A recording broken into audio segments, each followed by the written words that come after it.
Praise the Lord. आप सबको जय मसीह की। परमेश्वर का धन्यवाद देते हैं आज का दिन दिखाने के लिए। एक और दिन परमेश्वर ने हम सबके जीवन में जोड़ दिया है। हम परमेश्वर को कोटि कोटि धन्यवाद दें।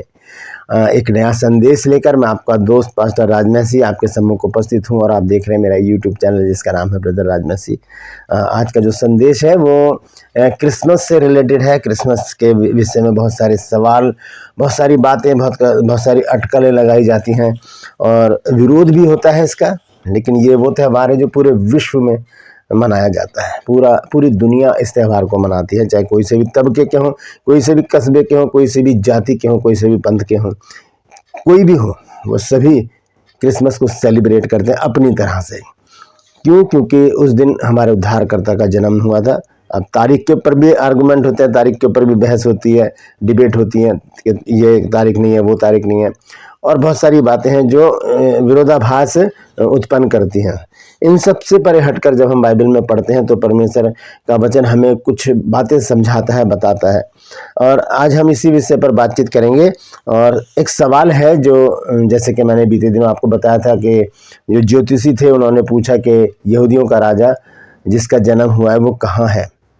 इस पर मैंने एक वीडियो बनाकर आपको दिखाया था। एक और सवाल है इसी चैप्टर में, जब हम उसको पढ़ते हैं मत्ती रचित सुसमाचार 2 अध्याय और उसके 1 से 4 पद तक। Matthew chapter 2 verse 1 to 4।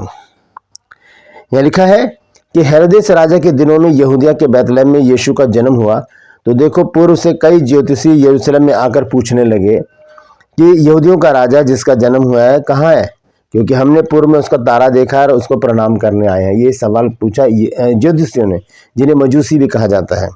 फिर आगे जब हम देखते हैं 3 पद में, ये सुनकर हेरोदेस राजा और उसके साथ सारा यरूशलेम घबरा गया। 4 पद में वो सवाल है जो जिसके ऊपर आज हम मनन करेंगे। उसने लोगों के सब महायाजकों और शास्त्रियों को इकट्ठे करके उनसे पूछा कि मसीह का जन्म कहाँ होना चाहिए। ये बहुत महत्वपूर्ण सवाल है दोस्तों, बहुत गंभीर सवाल है ये। राजा ने पूछा तो है, लेकिन ये सवाल आज के मसीही लोगों के लिए है। तो इस बात पर आज हम गौर करेंगे और इस संदर्भ में देखेंगे बाइबल हमें किस प्रकार से समझाती है, एक रास्ता हमें दिखाती है कि हमें करना क्या है। तो बने रहिए मेरे साथ, पूरा संदेश सुनिए और इस वचन को शेयर कीजिए ताकि और भी लोग इस सच्चाई को जानें, क्योंकि ये वो प्लेटफॉर्म है जहाँ पर जिद है सच को फैलाने की। सिर्फ सच फैलाया जाता है यहाँ पर, ना किसी से दोस्ती, ना किसी से बैर।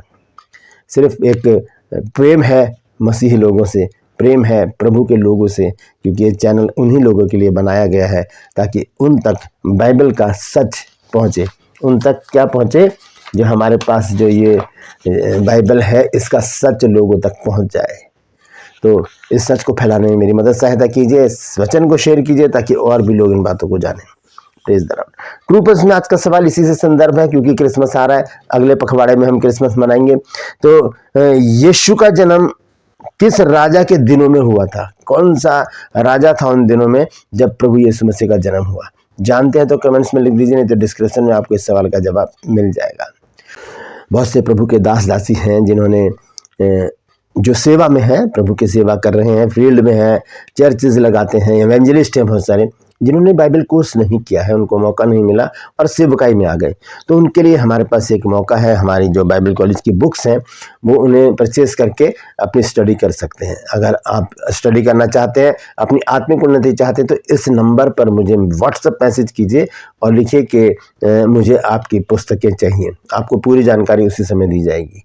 आपको खरीदनी पड़ेंगी ये बुक, क्योंकि इसका जो मटेरियल है वो उसका हम इसका पैसा ले रहे हैं, नहीं तो ऐसी कोई बात नहीं है।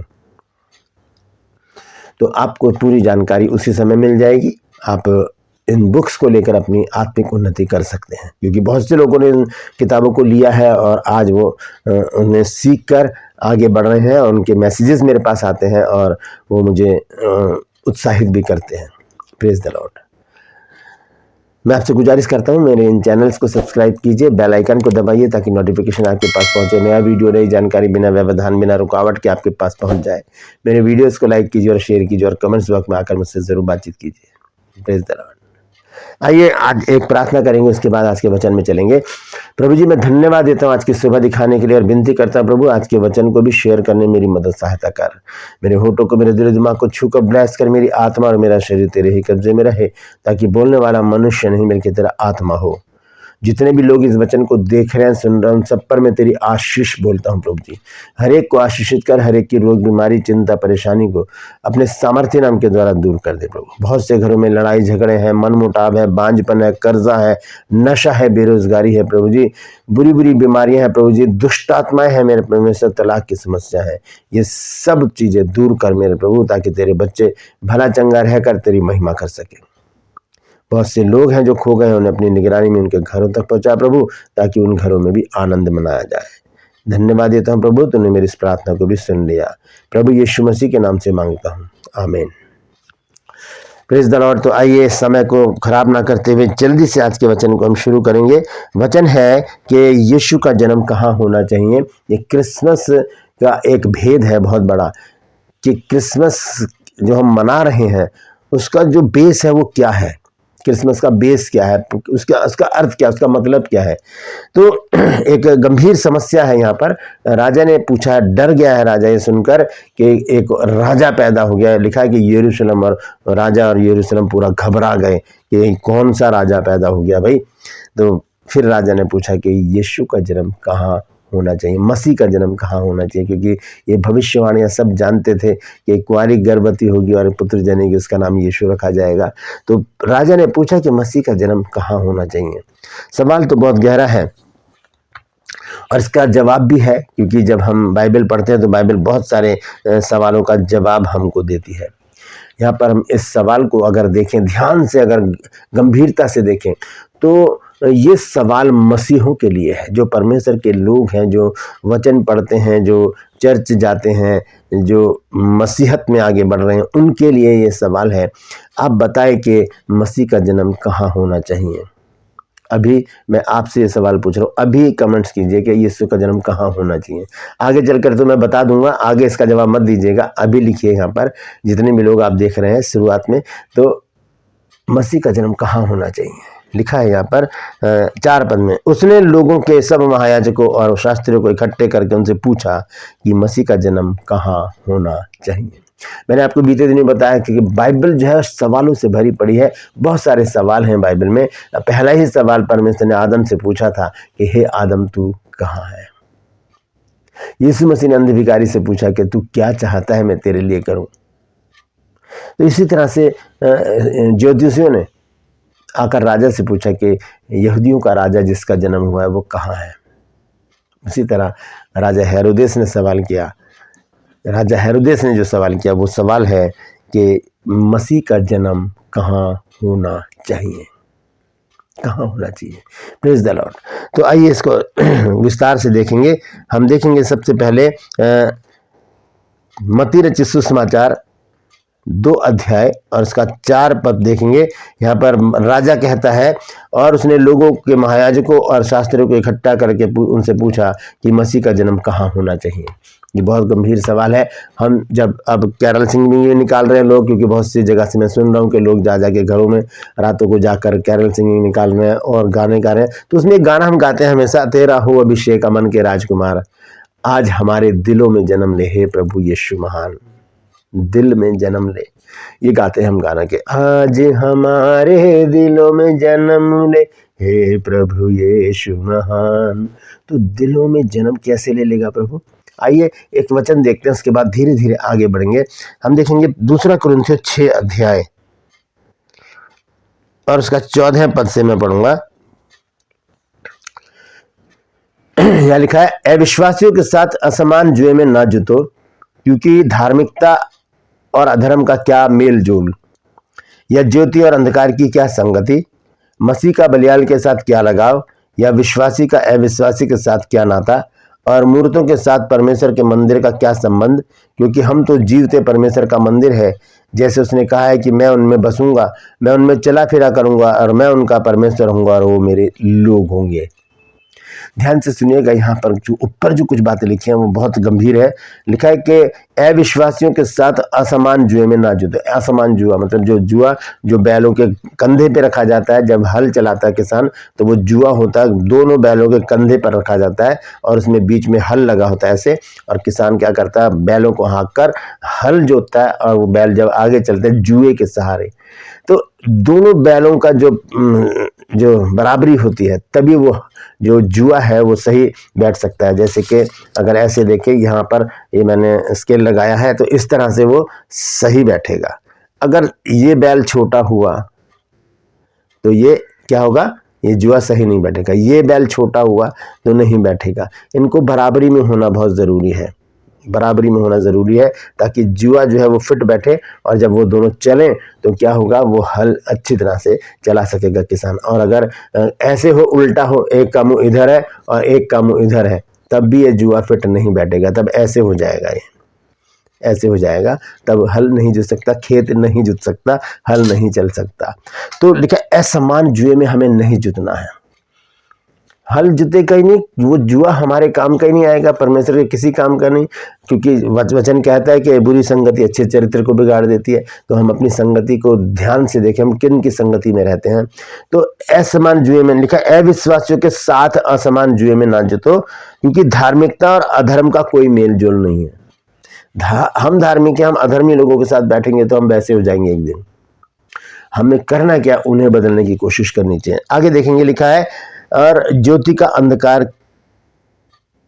ज्योति और अंधकार की क्या संगति। ज्योति और अंधकार, ज्योति कौन है, परमेश्वर, अंधकार कौन है, शैतान। इनकी कोई संगति नहीं है। परमेश्वर ने तो उत्पत्ति में ही अंधकार को ज्योति से अलग कर दिया था, तो ये कोई संगति नहीं है। इसी तरह से हम देखते हैं पाप का प्रभु यीशु मसीह से कोई भी लगाव नहीं है। अपवित्रता का पवित्रता से, यीशु कौन है, पवित्र है, पाप क्या है, अपवित्रता है।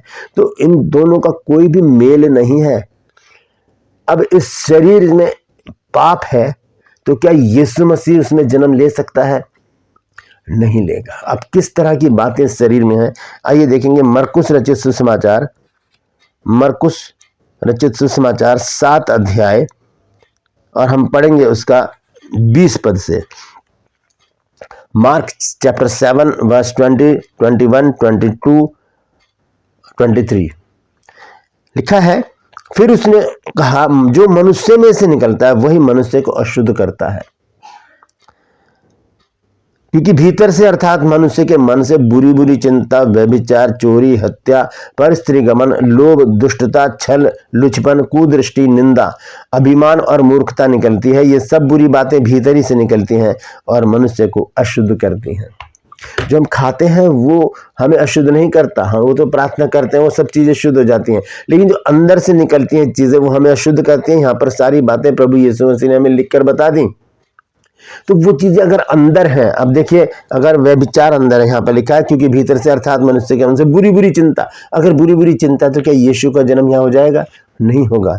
व्यभिचार अगर अंदर है तो क्या यीशु मसीह वहां पर हो सकते हैं, नहीं हो सकते। चोरी है, हत्या है, परस्त्री गमन है, तो वहां पर प्रभु यीशु मसीह का जन्म हो सकता है, नहीं हो सकता। लालच है, दुष्टता है, छल है, लुचपन है, कुदृष्टि है, निंदा है, अभिमान है और मूर्खता है, ये सारी चीजें अंदर हैं। तो क्या वो अंदर रखते हुए हम यीशु मसीह को वहां जन्म दे सकते हैं? हम कहते तो हैं कि आज हमारे दिलों में जन्म ले हे प्रभु यीशु महान, लेकिन दिलों में क्या है, बुरी बुरी चिंता, व्यभिचार, चोरी, हत्या, परस्त्री गमन, लोभ, दुष्टता, छल, लुचपन, कुदृष्टि, निंदा, अभिमान और मूर्खता, ये अंदर है। तो इनको तो हमें निकालना पड़ेगा। अब मेरे पास ये एक बोतल है और इसमें थोड़ा सा पानी है। अगर ये पूरी भरी होगी और मैं अपने बेटे से कहूँगा बेटा इसको भर के लेके आना जरा, तो कहेगा पापा ये तो फुल भरी हुई है, इसमें आपको पानी की क्या जरूरत है, पानी तो है इसमें। क्या करना होगा, ये जो इसमें जो पानी है ये सारा हमें गिराना पड़ेगा, फेंकना पड़ेगा, तब इसमें नया पानी आएगा, तब इसमें नया पानी भरा जाएगा। जब मैं अपने बेटे से कहूँ बेटे पुराना हो गया इसको फेंक दे, दूसरा डाल के ला, तो क्या करेगा, वो इसको नील देगा और फिर इसमें ताज़ा पानी भर के लाएगा। इसी तरह से हमारे हृदय में जो भी पुरानी चीज़ें हैं, जो भी गंदगी है, जो भी ये चीज़ें हैं जो हमें अशुद्ध करती है, जब तक हम उन्हें निकालेंगे नहीं तो नई चीज़ उसमें नहीं आ सकती। निकालना पड़ेगा, खाली करना पड़ेगा, खाली करना पड़ेगा, तभी हम उसमें भर सकते हैं नया पानी, तभी हम इसमें नई चीज़ भर सकते हैं, तभी हम अपने हृदय में प्रभु यीशु मसीह को जन्म दे सकते हैं। क्योंकि ये तो गंदगी से भरा हुआ है, तो कैसे यीशु मसीह का जन्म हो सकता है? ये हेरोदेस ने पूछा यीशु का जन्म कहाँ होना चाहिए, तो हम तो ह्याल से कहते हैं मेरे दिल में यीशु का जन्म होना चाहिए। तो दिल में क्या क्या भरा हुआ है हमने? दिल में तो बहुत सारी चीज़ें हैं, तो हमें उनको निकालना पड़ेगा पहले, तब यीशु मसीह का जन्म हमारे हृदय में हो सकता है, हमारे हृदय में हो सकता है। हम देखेंगे भजन संहिता 119 अध्याय और उसका 11वें पद।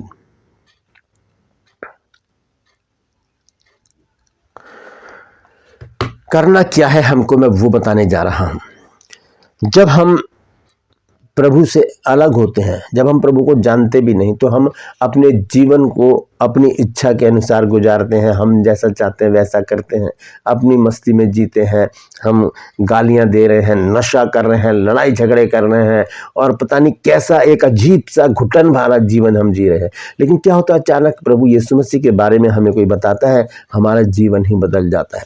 और जब जीवन बदल जाता है, तब वहाँ से एक नई चीज़ शुरू होती है। परमेश्वर का वचन कहता है कि जो प्रभु यीशु मसीह में है वो सब नई सृष्टि है। तो पुरानी बातें हम क्यों अपने साथ लेकर चलते हैं?